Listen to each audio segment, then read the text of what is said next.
un podcast de Cooperativa. Este es el podcast de El Diario de Cooperativa, una presentación de cooperativapodcast.cl, otra forma de escuchar.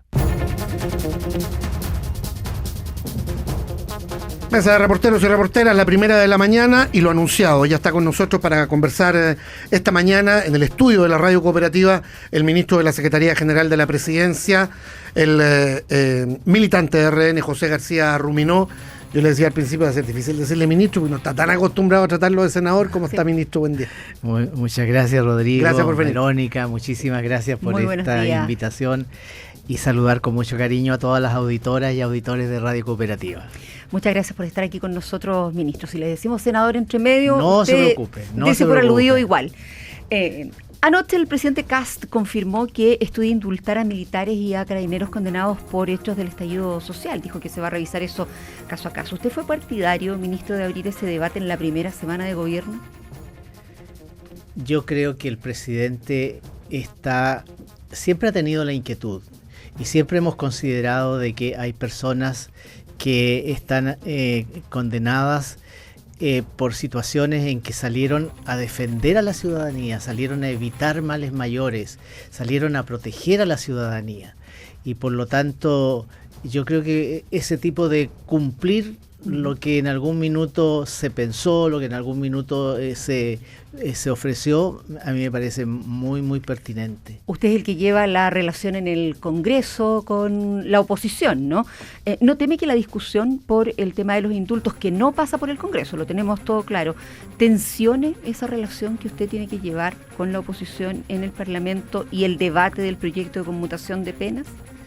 Yo separaría las dos materias, porque el proyecto de conmutación de penas es un proyecto de iniciativa parlamentaria, 4 senadores, una senadora, y que tiene plazo para presentar indicaciones hasta el próximo lunes. Es una iniciativa, el 16, es una iniciativa solo aprobada en su idea de legislar, y por lo tanto ahora hay que ver con un nuevo parlamento además, porque lo que tenemos es un nuevo Senado, se integraron 19 senadoras, senadores nuevos, y también con una nueva Cámara de Diputados que tuvo una altísima renovación.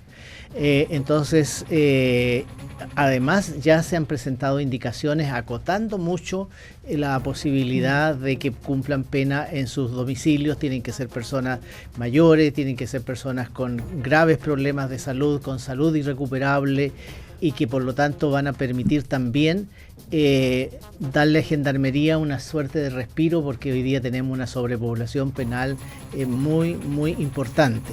Entonces eso va a ir por el carril del Congreso, y yo esperaría que el Congreso tenga ojalá la capacidad de acordar y de tener sus propios acuerdos en relación con la conmutación de penas. Ya, pero si el gobierno, del indulto, ministro, pero si el gobierno avanza, por un lado en eventuales indultos presidenciales y por el otro sigue abierta la puerta a una conmutación de penas para condenados de avanzada edad, como dice usted, con enfermedades muy graves, ¿cómo convencer de que eso no responde a una prioridad ideológica sobre los uniformados y los condenados por causas de derechos humanos de la dictadura de Pinochet? Sí, yo creo porque son distintas, porque poco a poco la gente ha ido comprendiendo de que lo que tuvimos en el año 2019, conocido como estallido social, finalmente le hizo mucho daño al país y que había que tomar medidas.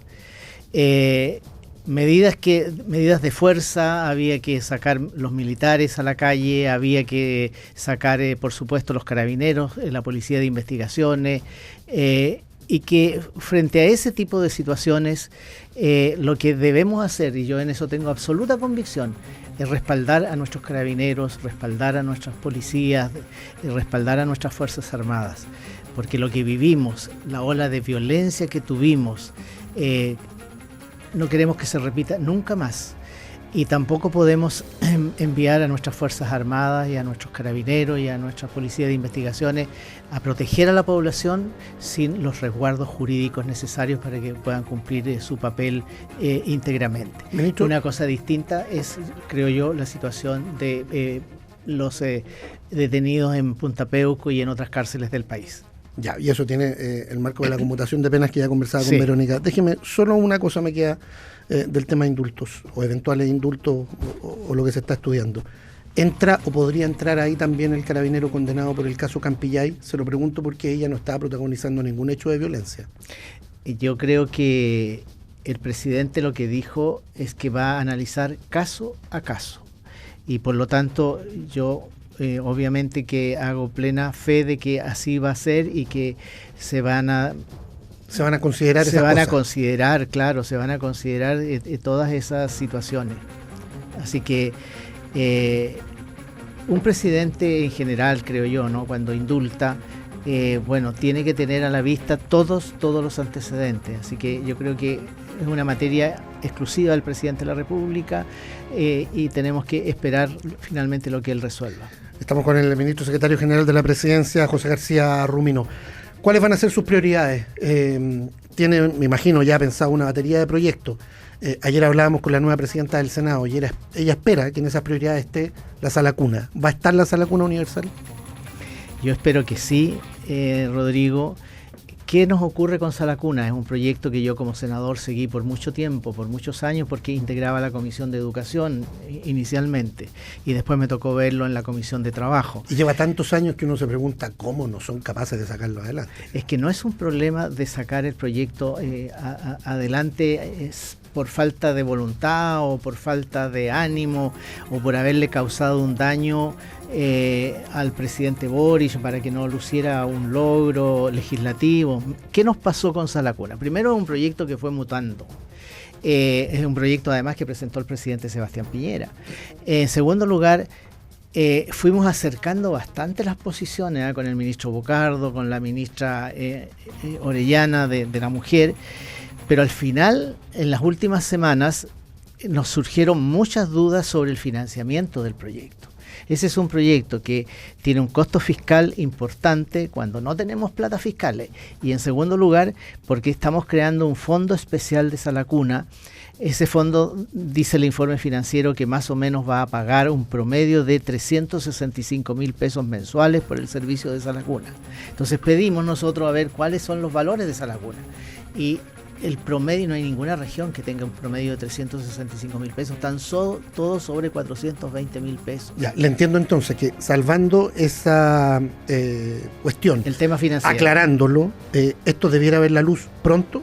Debiera ver la luz, probablemente vamos a tener una situación de un mayor plazo para ir cumpliendo o para ir incorporando más niños a las salas cunas, para ir ampliando la cobertura de sala cuna, pero es un proyecto que está en el programa del presidente José Antonio Kast, que nos interesa mucho la derogación de la norma del Código del Trabajo que establece que solo tienen derecho a sala cuna las trabajadoras de aquellas empresas donde hay más de 20 mujeres. Son normas muy antiguas, nos interesa eso, derogarlo y cambiarlo por un nuevo sistema de sala cuna, pero que esté debidamente financiado. Pero se puede pensar en que salgan los primeros 90 días del gobierno, ministro, que es lo que planteaba ayer cuando conversábamos con ella, la presidenta del Senado, Paulina Núñez, por ejemplo. O sea, eso es perfectamente posible, pero naturalmente que el objetivo, perdón, más que el objetivo, para nosotros el interés primordial es que salga financiado.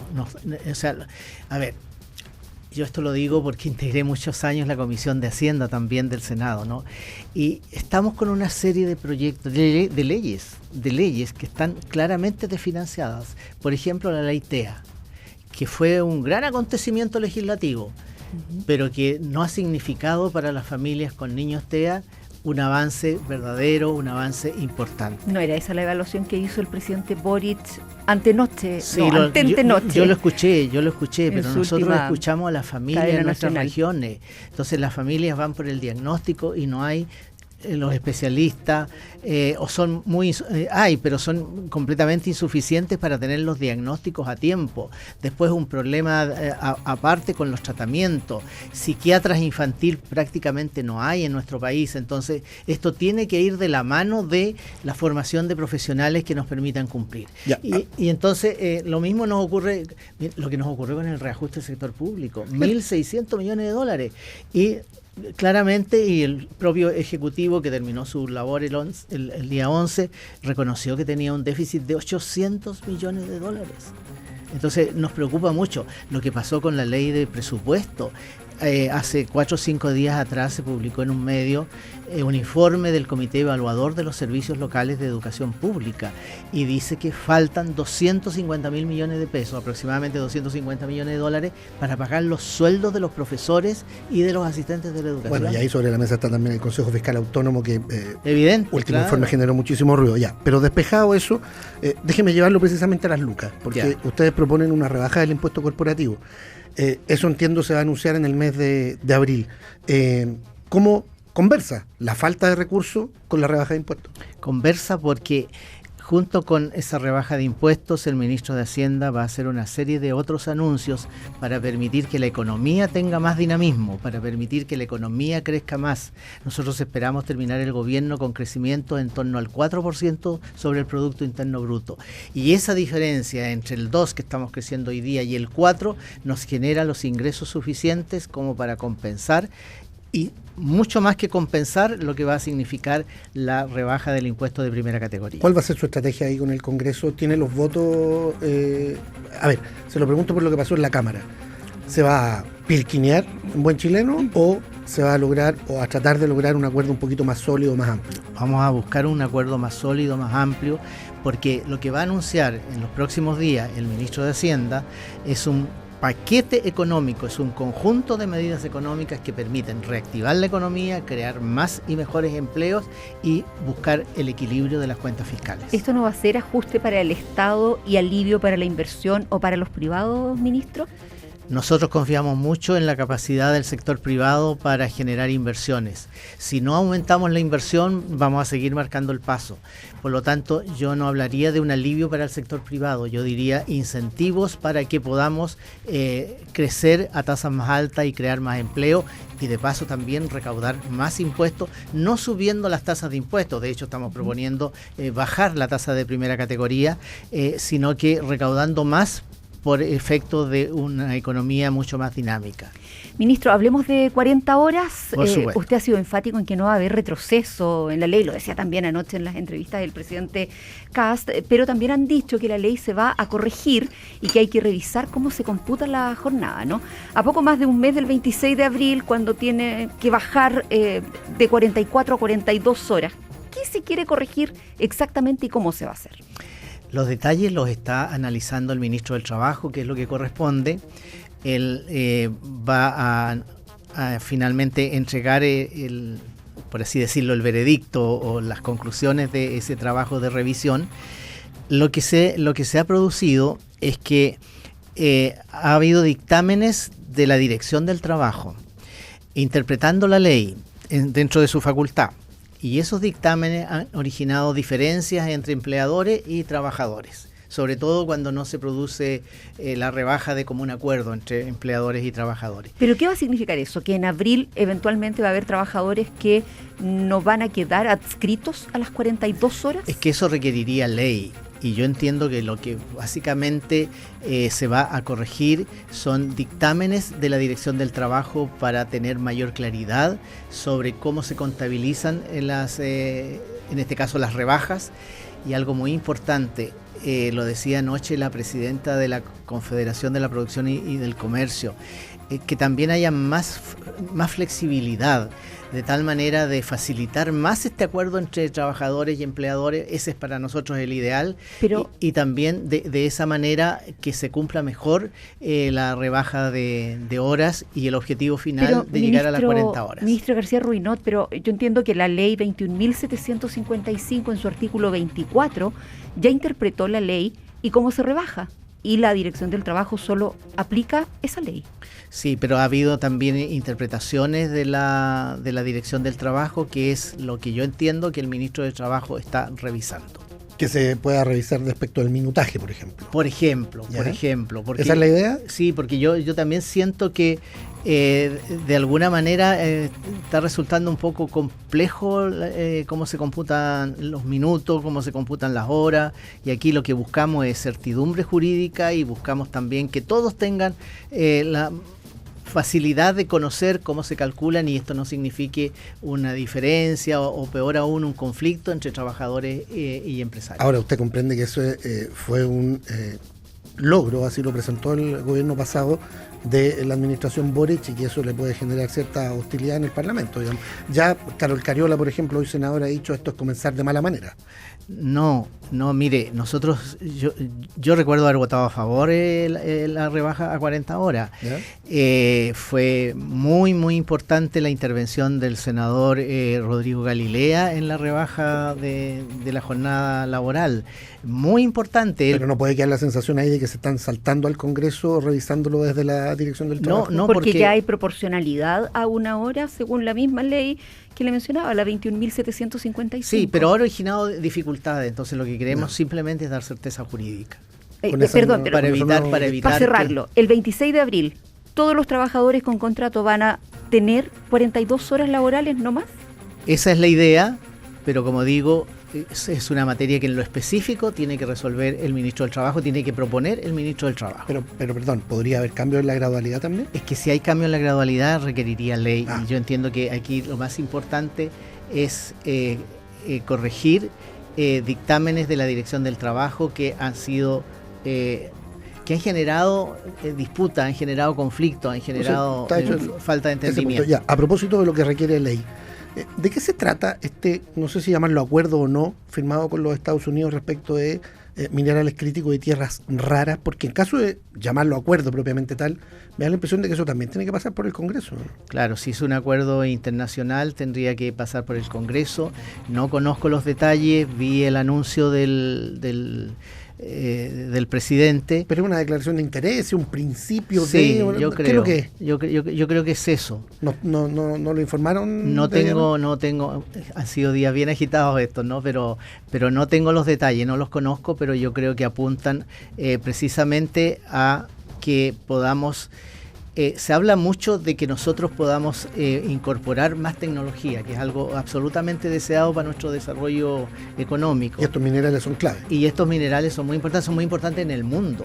Entonces, si podemos... Y ahí la disputa entre Estados Unidos y China, por eso. Claro, y por eso si podemos tener acuerdos que permitan implementar, que permitan que estas tierras raras puedan ser productivas y generar mayores ingresos para el Estado chileno y también para la sociedad chilena, yo creo que bienvenido sea. ¿Pero no tiene un encargo en esa línea usted para ir al Parlamento con esto? No lo tengo. Nosotros tenemos Consejo de Gabinete en unos minutos más, así que vamos a ver los encargos específicos que nos haga el presidente, puede ser en esa materia o en otras, pero no de momento no tengo un encargo específico. Ministro García Ruminot, hablemos de migración. Interior ya anunció que entre lunes y martes va a comenzar la construcción de las primeras zanjas en el norte, en la zona de Colchane. ¿Y qué pasa con el proyecto que convierte en delito el ingreso irregular de personas al país?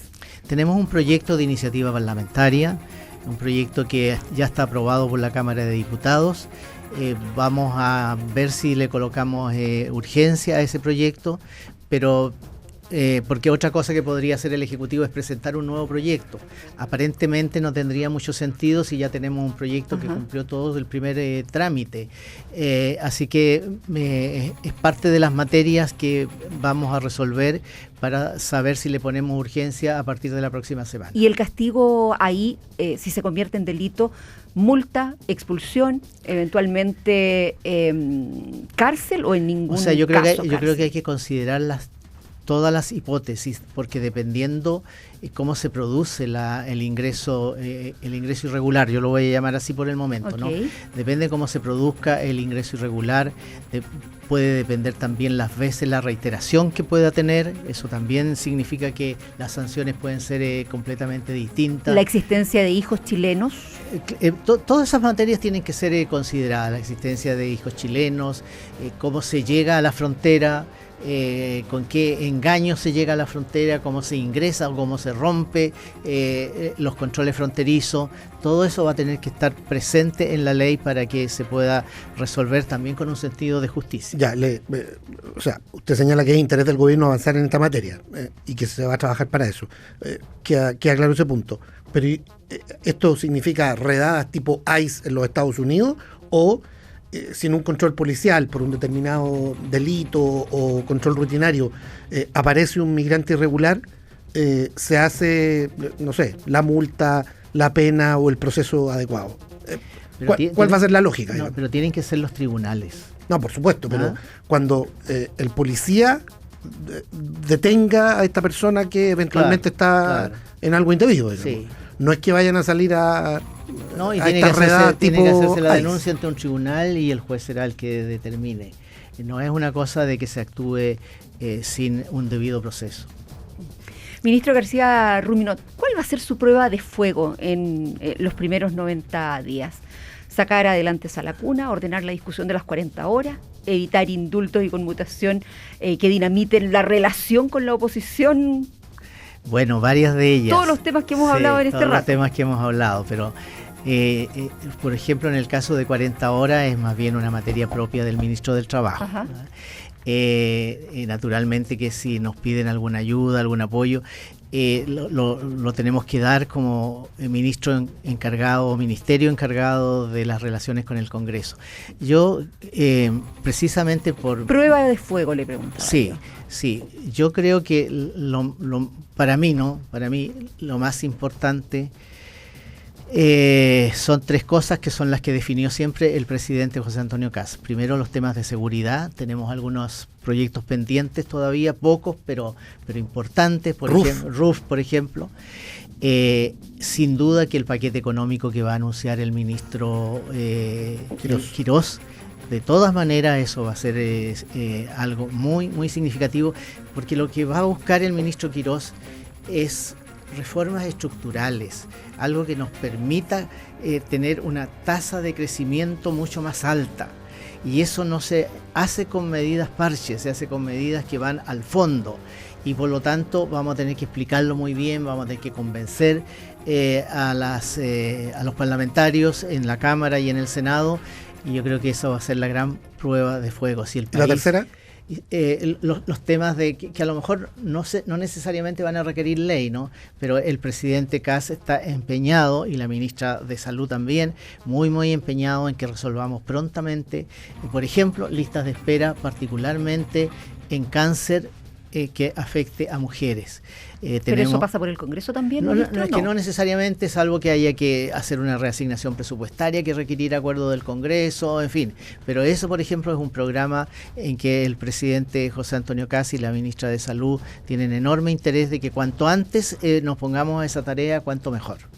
El ministro secretario general de la Presidencia, histórico, ahora ex senador de Renovación Nacional, con la misión de conversar con el Parlamento, que no siempre es fácil.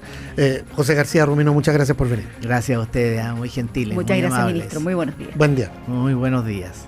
Estás escuchando el podcast de El Diario de Cooperativa, una presentación de cooperativapodcast.cl.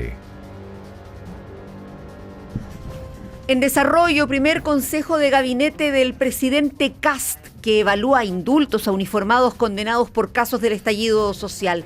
De eso y más conversamos con el nuevo ministro Sexpress, José García Ruminot. Lo que tuvimos en el año 2019 le hizo mucho daño al país. Lo que debemos hacer, y yo en eso tengo absoluta convicción, es respaldar a nuestros carabineros, respaldar a nuestras policías. El presidente va a analizar caso a caso. Una cosa distinta es, creo yo, la situación de los detenidos en Punta Peuco y en otras cárceles del país. El ministro de Hacienda va a hacer una serie de otros anuncios para permitir que la economía tenga más dinamismo. Nosotros esperamos terminar el gobierno con crecimiento en torno al 4% sobre el Producto Interno Bruto. Se va a corregir dictámenes de la Dirección del Trabajo para tener mayor claridad sobre cómo se contabilizan en este caso las rebajas. Eso respecto de las 40 horas. Además, avanza el plan que instalará barreras físicas en la frontera. La idea de evitar la migración irregular. Se prometió en campaña la rebaja del impuesto corporativo. Otra promesa ingresaría en abril al Congreso. Todavía no hay anuncios sobre la candidatura de Bachelet a Naciones Unidas ni el cable submarino a China. Sí se firmó un acuerdo sobre minerales críticos y tierras raras con la delegación diplomática estadounidense. Lo que comentamos con el presidente Kast es la importancia que Chile sea un hub digital para el mundo, que Chile sea conectado al mundo, pero que sean redes de comunicación fiables para todo el bien del pueblo chileno, obviamente, y de la economía chilena. ¿Van a permitir que ese proyecto siga o van a resistir? No es a nosotros, le toca al pueblo chileno. Eso respecto del cable. Operativos simultáneos en Santiago Centro, Carabineros incauta más de 70 kilos de ketamina. En Pirque, una situación gravísima con una familia encañonada por delincuentes, incluso una menor de 3 años que sufre ese tipo de violencia. Hablaron ahí en el lugar. Forcejearon con nosotros, mi señora no sé dónde sacó fuerza para mantener la puerta cerrada, porque la puerta se abrió. Y cuando nosotros cerramos la puerta, yo escucho que abren la ventana de la pieza chica de la pieza de mi hija. Ahí ingresó un tipo nomás, uno. De ahí yo forcejeé con él cuando él ya estaba con un pie adentro de la casa. Me pegaron con la cacha de la pistola, me tiraron un balazo. Y así nos vamos, llegamos al final de esta primera edición del Diario de Cooperativa en día viernes. Ya está Cecilia Rovaretti lista para tomarse el primer café. Que tengan buen fin de semana, chao. Buen día. Aquí termina el podcast de la segunda edición de El Diario de Cooperativa.